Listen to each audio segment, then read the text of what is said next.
Hey everyone, this is Elias from RevMatch Media, and today we're going to be taking a look at the 2021 Mercedes E450 4MATIC All-Terrain. All-Terrain is just a fancy way of saying station wagon, really. But today we're going to be doing a kind of a dad version of my review, because after all, what says dad more than a station wagon? Well, let's go ahead and get started.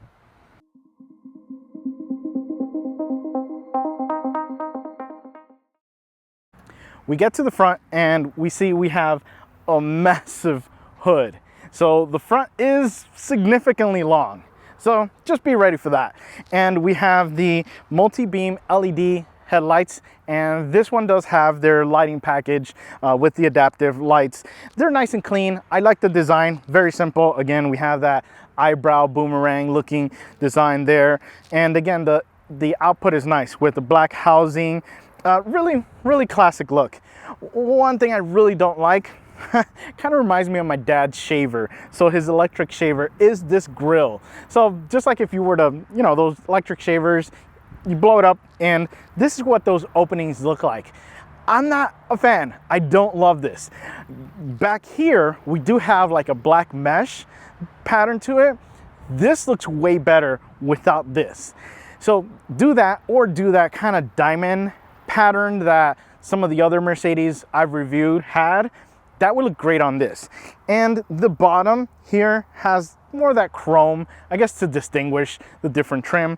But this right now is at the highest setting, and as you can see, it's really not that high. So just be aware that you might hit something at the bottom, and that's simply just of plastic. It's nothing, maybe a little bit more rugged material, but we have that. But thankfully, we have a front-facing camera.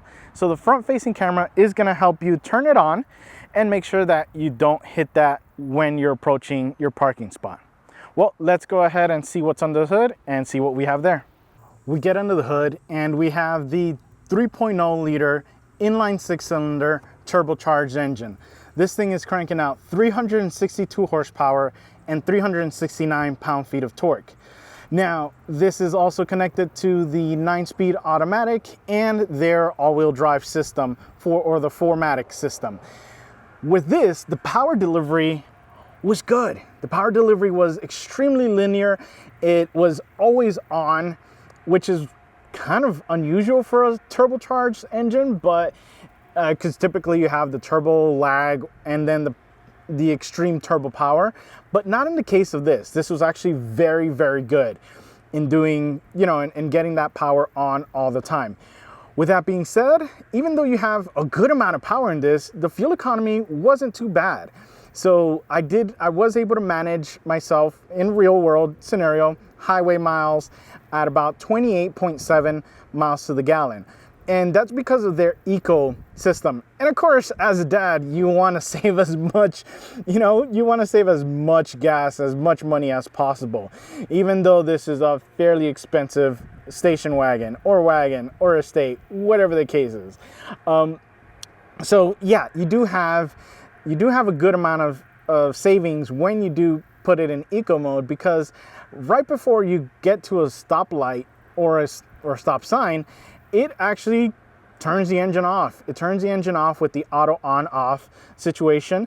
And typically I hate those, but in this case, I really loved it because it was nice and quiet. It wasn't something that was like, rattle the whole car to get it turned on. It was very smooth at getting it back on.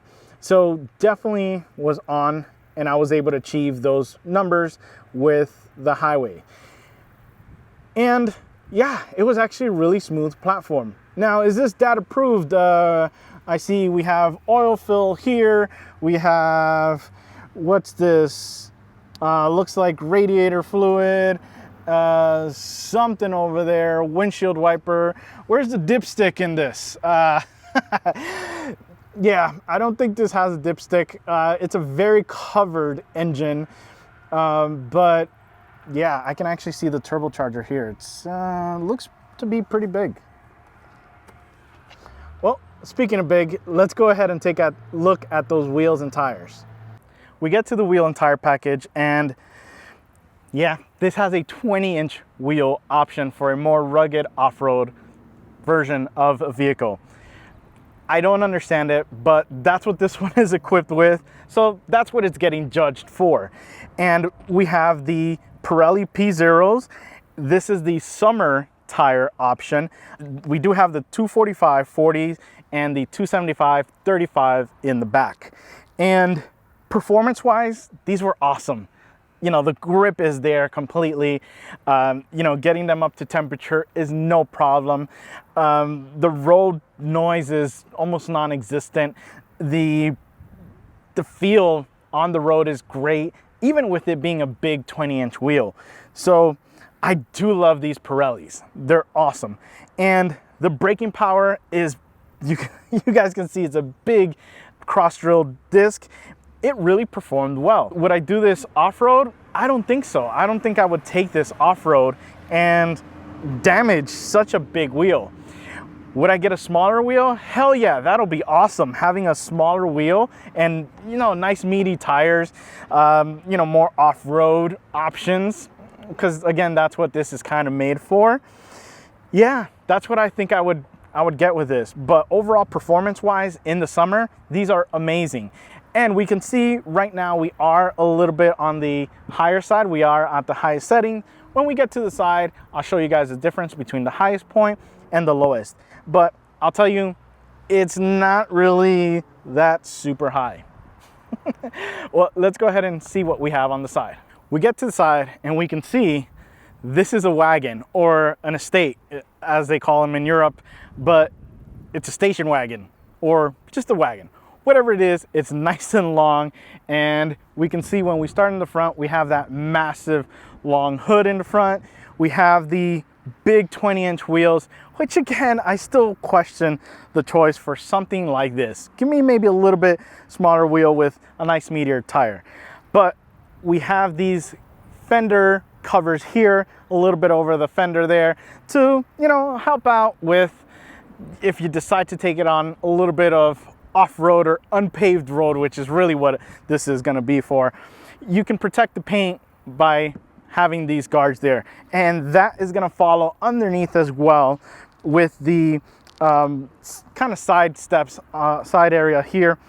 The only thing I don't understand, you have a chrome trim between the plastic and the paint.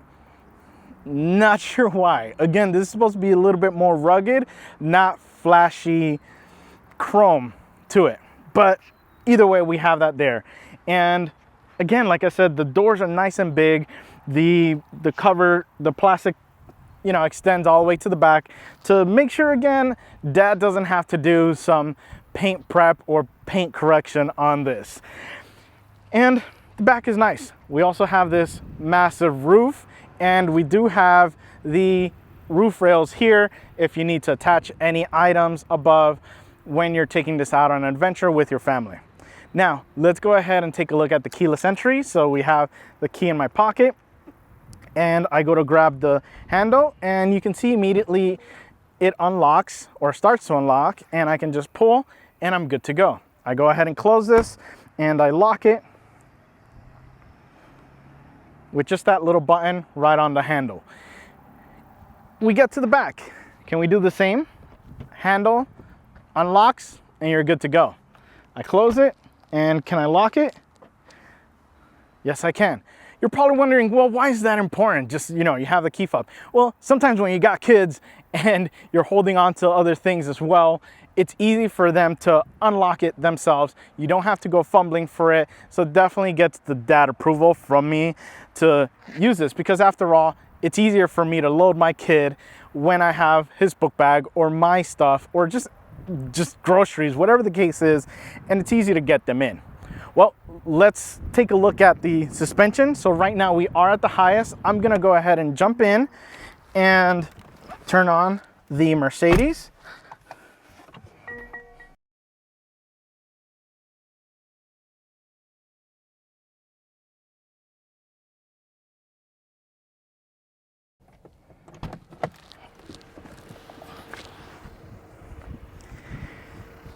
And there you have it. That's actually at the lowest setting. When you put it in either Sport Plus, sport, or even eco. Yeah, eco, you want to be nice and aerodynamic, so it does lower it at the lowest setting. And then comfort is the one that keeps it at the normal or middle ground. When you go to Off-Road Plus, that is when it does go to the highest setting, which is their +1 kind of setting on there. But yeah, I kind of like it really low. Well, let's go ahead and see what we have in the back. We get to the back and we can see we have a really nice design. I've always loved E-Class wagons and their rear. They really have a nice design to them. And with this, again, being the all-terrain, we do have that kind of black plastic following in the back, nice LED taillights, and yeah, nice windshield wiper. You're gonna need it for this smaller window. And a couple of things. Exhaust check. It doesn't pass. Come on, Mercedes, just give me an exhaust back here. So that's actually blocked off plastic. This is nothing. It's blocked off. There's no exhaust tubing going to this edge. There's no false tip or anything like that. It is for design.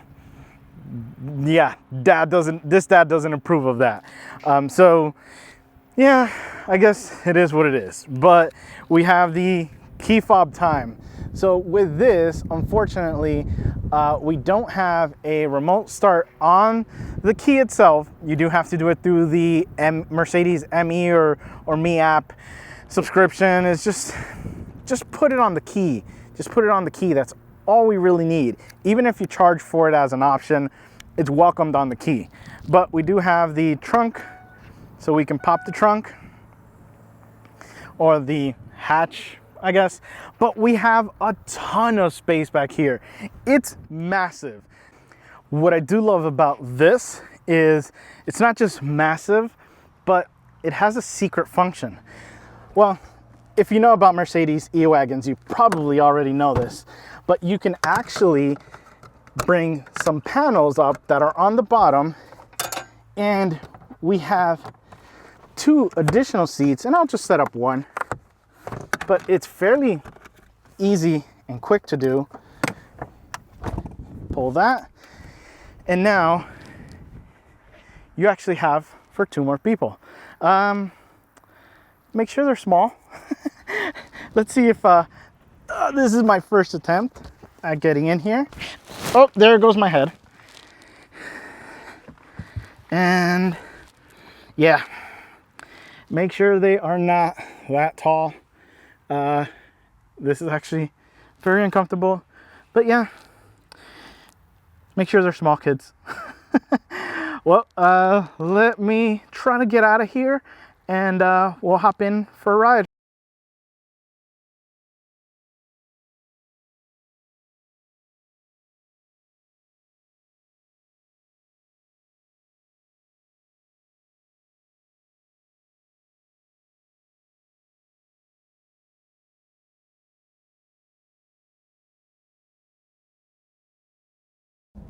You get inside the E450 All-Terrain, and it's very Mercedes. So we start off with the door, and we have one of my favorite things as a dad: make things easy, make things convenient. Having the changing position, the buttons to change the position of your seat here on the door is brilliant. I've always loved that on Mercedes because it makes it easy for you to literally see what you're changing and not have to, you know, kind of touch around the bottom of your seat or the side of your seat and guess what is going on there. So it's nice to have there. Now with this specific one, we do have butt warmers and butt coolers, which is nice for this weather that we're having in Texas. That is right now 75, so it's not too bad, but it'll definitely hit the triple digits. And we have this kind of like nice wood, like flat black wood grain kind of trim on it. It's really nice. I do love the design. And we have the sound system there, which we'll get to, and the nice lighting, ambient lighting down here, which right now we have it at a purple bluish kind of color. Nice design there. Now when we get to the seats, this is where this thing excels. So I know us dads love our comfortable chairs, love our, big lazy boys, and that's what this is. It's not a big lazy boy, but it's definitely contoured. It's dad bod friendly. So we have that, but you can definitely you have a lot of things, a lot of options with this specific one, the way that this is outfitted. And I'll go into the comfort section of things, and the big one right off the bat is massage. So it does have a massage option. It does have a heated massage option, because this has some like rapid heat option. Cool. It works, and the different massage modes are really nice. When you're picking up your kid, you are in the pickup lane and it's taking forever and you just want to relax. Just careful not to relax too much when the cars start moving and you're still enjoying your massage. So make sure you pay attention. So we have that. And the only thing with kind of this seat is the cooling is not that good. Even right now that it's 75 or 77 now, it's okay. I can barely feel any cooling. If anything, it's just keeping it from not getting hotter, but it's still not cooling. Yeah. The other great thing about this is, which I'll go ahead and turn it on, is, yeah, give me a second. Yeah, is dynamic seat. What dynamic seat will let you actually do is move your seat or the bolsters. If you make a right turn, it'll grab the left bolster and hug you. So it's a nice little option to have, so that when you do hit a twisty turn like this, and there it is, there's a bolster. It is making sure that I don't lean too much, which is nice. Yeah. The crazy thing about this Mercedes is that there's so many options. There's so much going on here, which, like I said, we'll definitely get into. But yeah, this seat has gotta be one of the best seats I've been in for a while, for the fact of all these technology things, all these cool little features that are actually usable. It's just going to take a while for you to kind of understand and kind of get through all of them. So yeah, we have that. Then we get to the steering wheel, and the steering wheel has changed from other Mercedes that I've driven. And I don't know if this is just a lower steering wheel or the new steering wheel system, but I'm not a big fan of the buttons for the navigation. Before, I don't know if you guys have seen my other videos, well, tune in, subscribe, do all that YouTube stuff. YouTube stuff. And they had like a BlackBerry, like that BlackBerry little button on it to navigate, which was great. I actually liked the way that worked, but this doesn't. This has like an indentation button, and it's really not that good. It's a little bit on the I don't know, the sensitive side is, I guess my thumb is too big, because when I'm trying to push or go left or right, it's not recognizing my input. So, or it'll recognize a right swipe as an up swipe. So yeah, not sure again if this is just a lower like steering wheel, because typically the other ones I've driven have been, all these crazy options available for Mercedes. Ergonomically though, the wheel definitely does feel nice.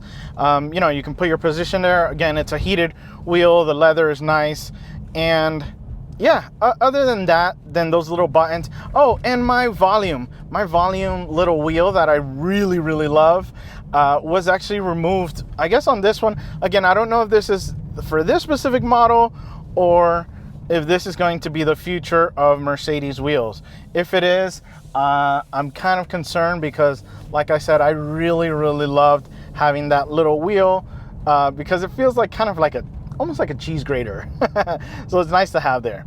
Well, we get to the gauge cluster and we have the big screen. So this one does have the big screens, and we have two big dual screens. So for the gauge clusters, again, there's tons and tons of things that you can individually change on these gauges. You can go with, oh God, you know, G-force meter, you have fuel consumption, you have the tachometer, it's map, just a ton of different things. So get ready, dads. You're gonna sit there in the driveway with the actually, we don't use manuals. We just go in and start moving things around. So you're gonna start just going through all of those, and you'll definitely find your sweet spot. And I have different modes that I like as well. For me, for our road trip, just as a pro dad tip, while I was on a road trip, you know, I had the speedometer on the left, have my tire pressure in the middle, and I had my fuel consumption on the right. Because, yeah, we need to save fuel, and we need to make sure that the tires are nice and pressured, yes, or you know, that they have good air pressure, and, you know, your speed. Want to make sure you're following the rules and regulations and laws. Yeah, your speed limit. Thank God Texas has 75-mile-an-hour speed limits, because, yeah, it was fun. So we have that. Then we get over to the infotainment system, and we have a massive screen. Again, we have, I think it's like 12.5-inch screen, but there's just so many different things, and I'll just kind of just scan through them, but there's just a lot of things, and that's not including the Apple CarPlay as well. So this does have Apple CarPlay. It is wired. This is a problem though. If you take a look, when I went to Apple CarPlay, you can see it's not the widescreen Apple CarPlay. It does kind of get to this like 4/3 kind of size. So when it gets to that, it's a little bit on the smaller side. So it would have been nice for it to take up the whole screen. So we have that. And if you guys, again, haven't watched my other Mercedes videos, you'll know that one of my biggest pet peeves is the bottom left. I cannot see from here to the left. I cannot see because I have the steering wheel in the way. So yeah, that's again, it's one of those things you have to kind of look over like this in order to see what the temperature is for the AC. So you do have that. Let me switch back to this, and we come down here to the AC vents, and these are a little bit different than the normal Mercedes ones that, you know, usually have the illuminated middle, and I don't mind that. I actually kind of like this little knob. So this is kind of like the little knob to close and open the vent, the back, you know, from the inside, and then you just position it, you know, up, down, left, right kind of situation, A/B start. But yeah, you have that. Oh, before we go any further though, the sound system in this. Now you're seeing it that it keeps switching over to CarPlay. That's because the cable that I got is not the best, because this does have only USB-C cable. Yeah, only USB-C connection. So dads, you're gonna have to go buy an adapter, go buy a new cable if you don't already have a USB-C cable. A little bit of annoying. I had to buy a new one because the one that I had was lost. I couldn't find it because I only use it when we have Mercedes vehicles, and I had to switch it up.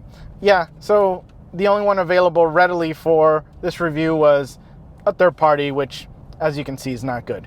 The thing I wanted to mention with this was the Burmester, yeah, I think that's how you say it, sound system. Dear Lord, if you need to option something, make it that. Make it that, because it is extremely loud and clear. And the best thing is their surround option, like many of these manufacturers do, is actually better than their standard mode. That's insane, because typically when being an audio guy, when you choose a surround sound option in cars, you usually lose the bass completely. Not the algorithm that they use for this. It's extremely good. You don't have any holes in your sound or any frequencies. This is great. It only took a lot of money for this to be, for me to find this in a car like this. Now, as a dad, you know, sometimes our peace and quiet is golden. And what's great about this is this has some treatment where it's for a little bit more as an option. It makes, like, the windows are better insulated, I believe. There's a better seal. to keep noise out. And let me tell you that you definitely want to turn that on as well when you're building your Mercedes E450 All-Terrain, because it definitely is a quiet ride. You can zone out, you can enjoy yourself on a nice ride. And again, it's significantly quieter than maybe the E450, the E-Class coupe that we drove. So yeah, it's definitely quieter than that.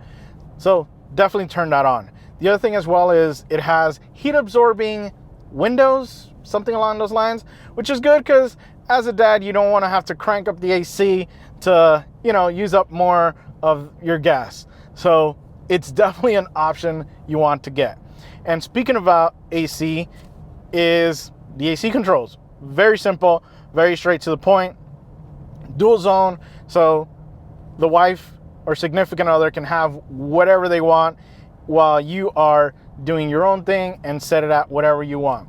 And again, those heated seats, those cooled seats, and this also has heated armrests on both sides, which is nice.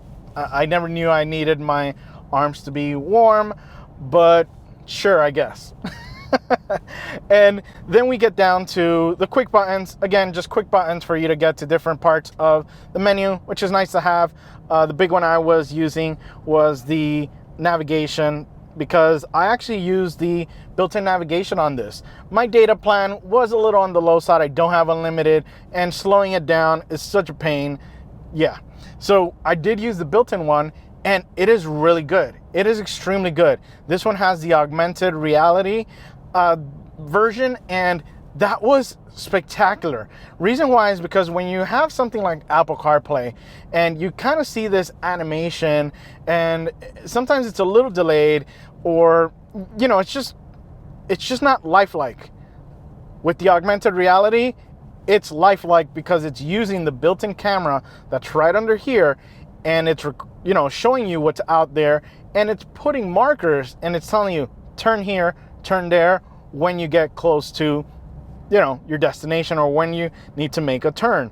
So it's extremely good. I was surprised. So definitely another thing you want to have, so you don't have to worry about your MapQuest situation and all that fun stuff. So yeah. And we get down here, and this is the part that I dislike the most from this Mercedes. It is not good, and that is the phone charging cup holder wireless car charger situation here. So we do have the wireless car charger. There's no wireless CarPlay, so that's kind of pointless because you're gonna have to connect your phone if you want to use CarPlay. And when you're doing that, again, USB-C only, and the cable has to kind of, you have to shove the cable in here. Granted, I probably pick a long cable, but even at a short cable, it's kind of cramped in here. The other thing I really dislike about this is the fact that we have the cup holders here. So when you have your phone in there and the little cable is sticking out, you're not able to really put a cup there without it kind of pushing things over. And this opening is really small. So even when for the 1 or 2 days I had no cable, to get your phone, you're really having to kind of dig in there and grab it. It's very uncomfortable. I don't like this. This needs to change. I don't know if it's the door that also doesn't help and add that a little bit less of access, but not a big fan of that. Then we come down here to the touchpad, and it's been okay. It hasn't been great. It hasn't been great. It is lacking a little bit of responsiveness sometimes, and then sometimes it's a little too responsive. The cable has been setting it off, and sometimes my finger doesn't set it off. So yeah, you're probably gonna want to do the touch screen, and then you get all the grimy fingerprints, and yeah. So have fun, dads. So anyways, on the left hand side we have some of the driving modes. So we have the dynamic button, which lets you switch between all the different driving modes, which we'll get into. We'll go back to comfort. We have the suspension raising and lowering button. because this does have air suspension, and we have the parking assist. Then you have the auto on, auto off button. That has been amazing in this. To save fuel has been incredible. So when you are in eco mode, it really does a good job that when you let off the gas, it will switch the engine off and go into a coast mode. And I've been able to get really good mileage in this. Relative, obviously, it's still a big vehicle, but I did on the highway, I got about 28.7, I think. Yeah, 28.7 miles to the gallon, which isn't bad when you're considering what this vehicle is. And again, it was just really quiet, and when it needed to start it up, it didn't, shake the whole vehicle. So it was on 99% of the time. So we have that. Then we have our volume buttons on the side, which is nice. That's what I like to, that's kind of what I've been using the most. Now we get to the armrest, and this is where this was a little bit difficult, because I like the button that splits it open, but when I was dealing with a USB cable that my wife wanted to charge, and then when I needed to have the cup holder area and put my phone in here, the USB cable, it was just a mess, and there's no channel to put it in here, so it's kind of pinching the cable right now. So yeah, kind of on the poor design for this. We get to the back, and we can see we have my kid's seat there, and he was comfortable. My wife was super comfortable with being able to pull the seat really back, and him not be able to kick the seat, if he's kind of swinging his feet. So it's nice to have that there. So if you have kiddos, you can easily put 2 seats on each side. I'm good for 1. So it does have a lot of space back there. We get to the trunk area, and that's where you have even more space. So there's more space for not just cargo, if you're grocery shopping, which I did, and it was fantastic, and it was plenty of space, but you can also flip the back panels and have additional seats in the back. Now let's talk performance. With this, we have the 3.0 liter turbocharged engine. We're looking at 362 horsepower and 369 pound-feet of torque, and it's going through the 9-speed auto and then to their all-wheel drive system. And this has been really good. So like I said, when I was in eco mode, it was really good at conserving. So we're gonna kind of start with the tame stuff first. It was really good at conserving gas when it needed to, when you were coasting, and it was actually preemptively shutting down the engine when you were kind of coming to a stop, which was nice, because just that little bit extra more when you don't need to be accelerating and you're slowing down can probably make a difference. I'm sure it makes a difference. So we have that. So we're gonna switch over to, we're gonna actually go through the dynamic modes, and the individual is just that. You're able to actually go ahead and customize things like the drive, the suspension, the steering, the electronics stability program. So we have all those individual elements in individual. Yeah. And again, you can program that and set it what you want. Now, when I go back to, again, the modes, I went to sport, and you can already hear it wanting to kind of go, essentially. So let me also show you guys something on the dashboard that is unique to this one, and that is the suspension option. So the suspension option right now, because we're in sport mode, it lowers it down to a -1 value there. But when I go ahead and switch it to sport, it's still going to keep it at -1. And when we go to comfort, it is going to start raising it at the neutral or at the 0 level that they have it set to. So yeah, and you can see you have a little kind of meter slowly going up, depending on your speed as well. And then we have the eco mode. Eco mode actually lowers you to the -1 value, which is good. You want to be as aerodynamic as possible to be able to conserve as much fuel as possible. And then we go to off-road, and there's two different modes. Off-road is going to give you a maximum speed of 68 miles an hour, and that is going to still keep it at the 0 mark, and it's just going to be a little bit more aggressive with the all-wheel drive system. And then we can go to the off-road plus. This is going to require that you go to 28 miles an hour. And right now I will slow down to 20 and it will start to raise. It's raising to the +1 value. Now with this though, we do have, this is more, and I'll switch it back to off-road. Yeah, it's lowering. So we have all those different modes. It's good. It's nice. Would I be taking this off-road? No. As a dad, when you're paying $80,000 for a vehicle and you have nice big 20-inch wheels, you have summer tires, you're definitely not going to be taking this off-road. Now, if I were building one of these, you know, I'd definitely change the tires, wheels and tires, get something a little bit smaller in the wheel department and get a nice meaty, more rugged off-road configuration or tire.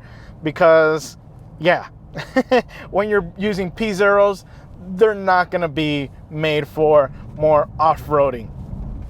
And even at that, I want to say the most off-roading I would probably take this is unpaved roads. Yeah, I don't know if I would really take this off-road. But performance-wise, it's been really good. I'll go ahead and switch it over to Sport Plus, and yeah, so accelerating is there and the braking is really there. The weird thing though is that when I was in Sport Plus mode, the brakes were kind of a little bit on the softer side, like the initial bite. But when you're in off-road mode, it has a really strong bite, which is kind of confusing because you would think, I mean, I get it, when in off-road mode you want to have, you know, you want to have that initial bite to be hard, but also in Sport Plus, have that pedal feel nice and stiff at first, and you know, you have that added pressure. And in comfort mode, obviously you make it softer, but yeah, I mean, this has been really good. And we have the paddle shifters on this. Let me go ahead and switch this over to my, yeah, you see, I swiped right and it swiped up, thinking I wanted to swipe up. There we go, and no, yeah, but yeah, so we have the paddle shifters, and it's been okay. I mean, there's really no use for it in this. The Sport Plus trim or option is pretty good with shifting, and not downshifting though. So upshifting is good. Downshifting is obviously you're gonna want to do it yourself. But the power is really there, and man, this seat, the dynamic seat, really helps with these twisty turns. It's really holding me in, and it's just been a really good vehicle. The P0s really grip. It's funny because from a stop, if you really accelerate on this, you feel the tires just grabbing the road, just like aggressively grabbing the road, which is nice. And then when it feels that it's losing, I mean, it didn't even lose traction, it was just distributing. You felt the power distribution between all the wheels. So it was really nice to have these tires, which again is why I said for an off-road vehicle, this is more like a sports version with the added suspension. Again, if you need something with a little bit more height because maybe you live out in the country and you somehow want to use an $80,000 Mercedes wagon instead of maybe a Mercedes SUV, maybe a G-Wagon, or, you know, lower G-Wagon. It's been really good. And 9 speeds, no complaints there. You can hear the turbo spool, which is a nice little touch. And again, like I said, I felt very confident in driving this vehicle to its limits because it has a lot more than what you can really do with. So it's been really, really good. Now, who's this car for?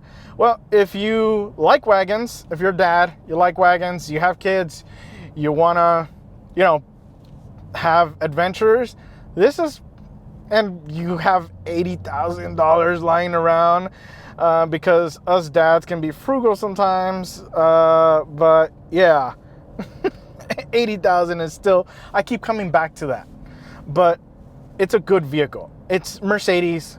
You know, the Inline 6 is amazing. I love that thing. The power delivery is instant no matter what RPM you're in. It's just a really good family vehicle. My wife loved it. She was extremely comfortable. All the massage things. My kid loved it. The sound system was great. You know, the performance was good. Safety is great as well with the great brakes. The space in the trunk, everything, it really does a good job at checking everything off. And again, like I said, if you want to do a little bit of off-roading, not rock climbing, but just more unpaved roads is really what it should say. It should say unpaved roads instead of off-road. So I think this might be a good choice for you. Well, guys, I hope you've enjoyed my review. I've had a blast in the E450 4MATIC All-Terrain. It's been a blast. Well, remember, find the right gear. See ya.